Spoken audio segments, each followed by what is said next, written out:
All right, everyone. So I played Killing Floor 3. Now, I played maybe 25 something hours around there of this game so far.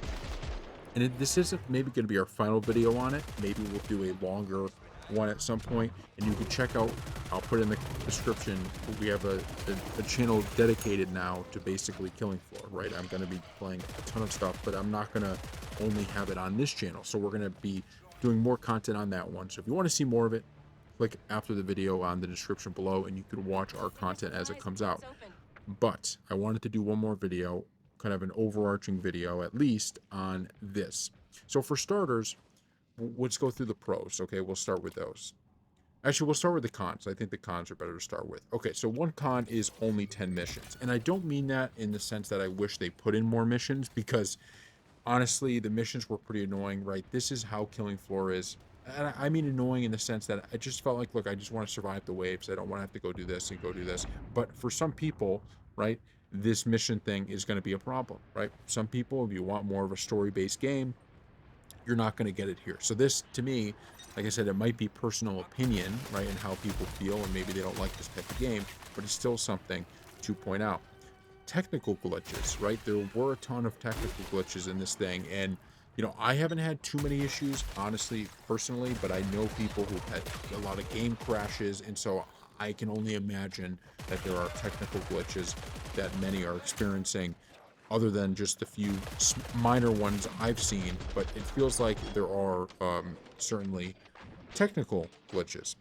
Um, this game is very samey and very grindy right now. The bottom line is, I was watching one of the videos talking about this game, and they said that this feels like it's a early access game, and I think there is a ton of truth to that, right? And obviously this is a released game, but it does feel a lot like early access, right? It feels, and when we get into pros, we'll talk more about this, but it feels like we have a great foundation with a lot that they're going to build on. We know a roadmap is coming and all of that, but at the end of the day, if you release this game, right, people are going to be like, okay, that's great, you have a roadmap, it's great, more things are coming, we'll play them as they come. But judging the game as is on release, there is certainly more that maybe people would have liked to see. You have your set amount of areas, and you have, I would say, the enemy variety is not terrible, but it's also, it's not a crazy enemy variety either. So I think those are all things to keep in mind before buying this game. And those to me are the big cons, and you could put in the comments if you have any more, but those are the ones that really stuck out to me. um in terms of things that I like on the pro side, number one, the gameplay loop is fun. To me, the gameplay loop is phenomenal. I enjoy moving around. The movement, if you've played Killing Floor 2 and then you play this, the movement is so great in this. There are so many little things. The game does look good, even if there are the you know glitches at times. And so that to me is where they really hit it out of the park. Is I would feel much differently and be much more negative about this game if I felt like the gameplay loop was bad. If the gameplay loop was bad, then I would say it doesn't matter what your roadmap is, game's not going to be fun. But it really feels like, man, this is something that could really just pop off, right? This could be a game that people really, really love, and it just needs that content boost to get it there. So that's key, right? The main gameplay loop, I'm having a fun time, and even without all the stuff that we may get, I'm still enjoying it. The perk system, I've really only played it mostly with the commando class. I have obviously tried some of the weapons and the others, and some of the things, but I've really ranked up mostly that commando class because I'm trying to get it to 30. And going through and looking through all the perks, you could tell they all, it's one of those things where you have customization, right? And you could really kind of respec quickly and do everything you need to do quickly, but also you can quickly understand what it is. Sometimes I'm playing a game and it's like, man, this perk system looks cool, but I don't understand any of it, right? None of it makes a whole lot of sense to me. And so, or you have to really think about it, or you have to look up a build.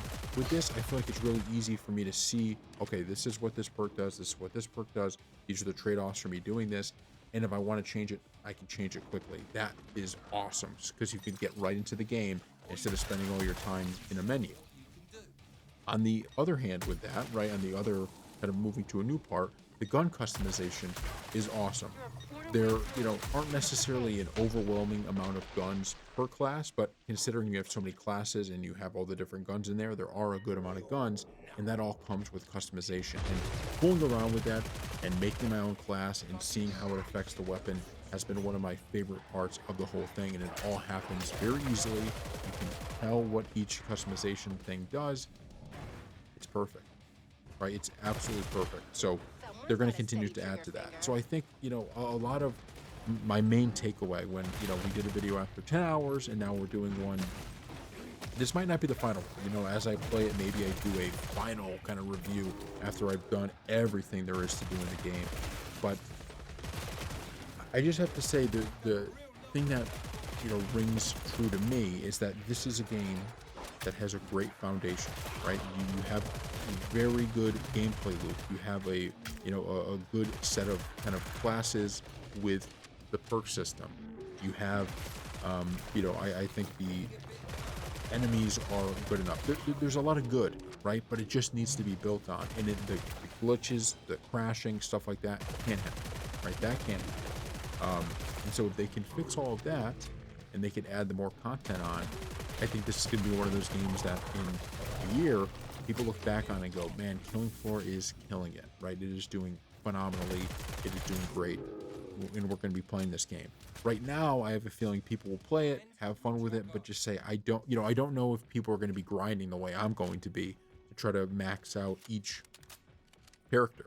So that's kind of tough, right? And it's tough because we talk about all the time on this channel where one of the reasons I love RoboCop, and we just did our video on it, is because it really knows what it is, and it kind of gets you in there for your 10 hours, right? Your 10 to 15, whatever, maybe a little bit more, and you enjoy it, and there's New Game Plus, obviously, in the base version, but then you're out. This game, it's demanding a little bit more.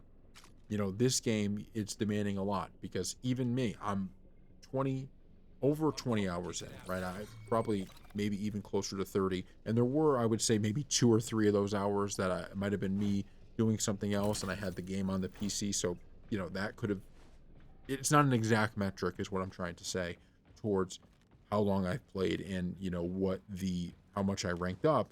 But even through that, I'm still not even finished with one of the classes. And granted, I did play a lot of normal, right? Because like I said, the difficulty, actually, this is one thing I should have wrote down and I didn't, but we're going to talk about it now. One problem I do have so far is the difficulties just don't feel like they're, I just felt like normal at one point was too easy and hard was a little bit too hard. And that was kind of a weird situation to be in because normal, now you're really grinding on something that's way too easy, and hard, it was like, and I understand even if you die, you still get, some level of XP. I just wish there was more control over the difficulty. Like you could turn on mutators, or you could turn on this, or you could turn on that. I actually forgot about that. Should have wrote it down, but hey, we added it in at the end. And so, like I said, there's for people that want to play this game, there is a ton of time to sink into it. I mean, you have all of these classes, right? You have a ton of classes. And in all of those classes, there are all these perks, and you could respec, and there's all these weapons. There are so many things you could do in this game. This is not a game you're going to be finishing very quickly, right? And now, obviously, there are only 10 missions, so that portion of it, sure, you finish it quick. But to fully max out everything, you'll be here for a long time, right? You'll be here for a long, long time. So that, I think, is a good thing, but also, people, they may say, look, there's not enough to keep me here, right? Just ranking up to rank up isn't enough to keep me here. So I think there's a great foundation. I think the hardcore fans, some of them I think aren't fully in love with this thing yet. I think they will get in love with it once there's more content added. But right now, this is what we got. So put in the comment section below what you think, and we will see you.